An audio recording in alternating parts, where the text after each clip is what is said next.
My Catholic Faith, Lesson 113, Reparation of Damage to Property.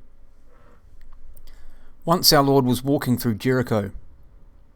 A rich publican, Zacchaeus, wished to see him, but the crowd was so great that he could not. He therefore climbed up a tree along the path of our Lord. Jesus saw Zacchaeus and told him to come down, for he would be his guest. Zacchaeus told Jesus that he would restore fourfold whatever he had taken wrongly from anyone. Thus he determined to make reparation for his usury. Upon this, Jesus called Zacchaeus a son of Abraham. Are we obliged to repair damage unjustly done to the property of others? We are obliged to repair damage unjustly done to the property of others, or to pay the amount of the damage as far as we are able.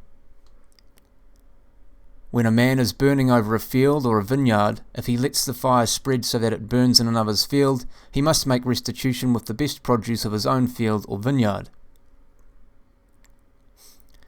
If we have unknowingly, by purchase or gift, obtained possession of stolen property, we are bound to restore it to the rightful owner as soon as we learn the truth. We are just possessors only as long as we do not know the goods were stolen. As soon as we become aware of that fact, we must give up the property. The beginning of a good way is to do justice, and this is more acceptable with God than to offer sacrifices. Better is a little with justice than great revenues with iniquity.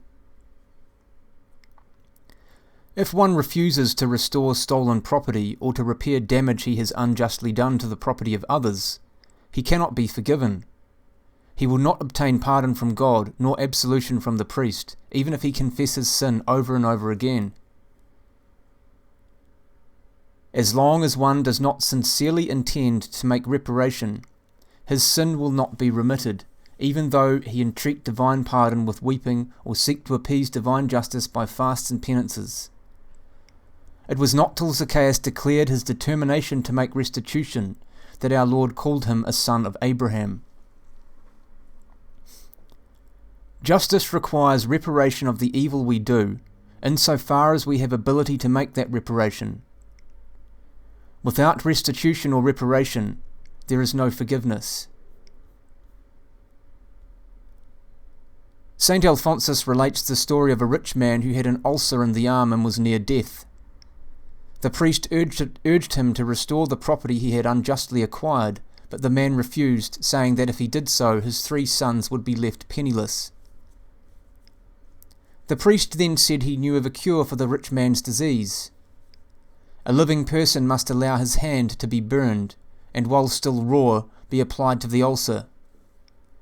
Eager to get well, the rich man had his 3 sons called, but not one of them was willing to have his hand burned. The priest then said, "See, not one of your sons will burn a hand for you, yet you are willing to burn in hellfire for all eternity, only to leave them your wealth." The rich man's eyes were opened, and he consented to make restitution. A person who has accidentally damaged the property of another is not obliged to repair the damage unless required by civil law. Employees are bound to take reasonable care of the property of employers. Are we obliged to restore to the owner stolen goods or their value?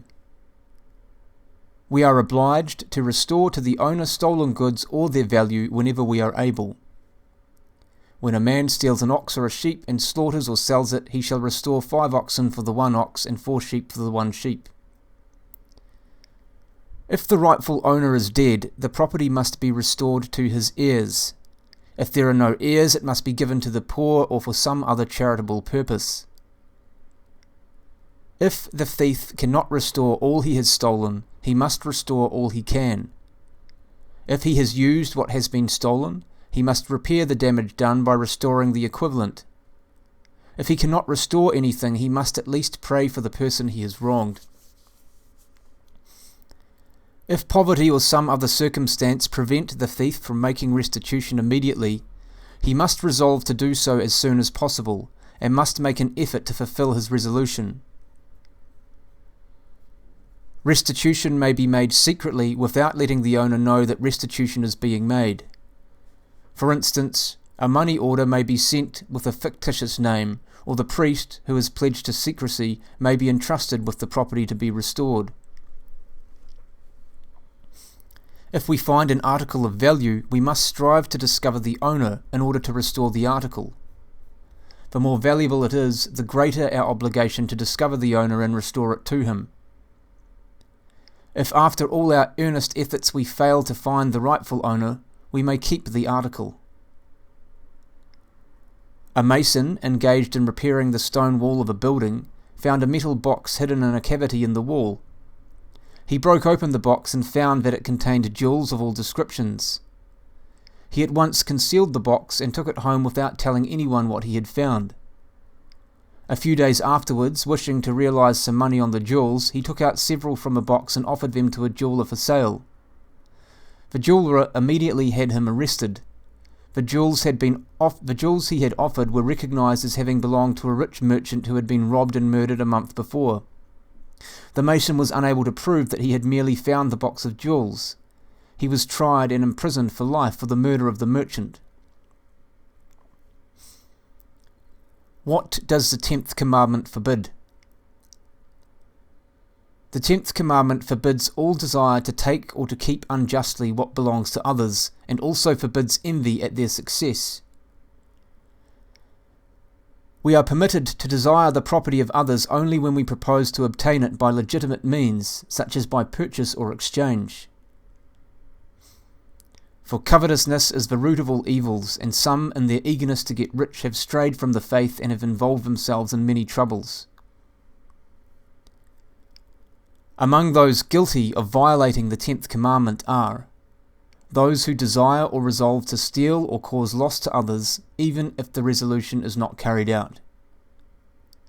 Children who wish for the death of their parents in order to obtain their property. Those who wish for war, epidemics, storms, fire, legal troubles, social outbreaks, and other calamities in order to profit from the resulting high prices of their products. And those who deny the right of private property, such as communists. Communism is an extreme form of socialism, a form of politico-economic system in which ownership of all property is vested in civil society, which then would control both production and distribution. It has repeatedly been condemned in papal encyclicals, notably those of Leo XIII, Pius XI, and Pius XII.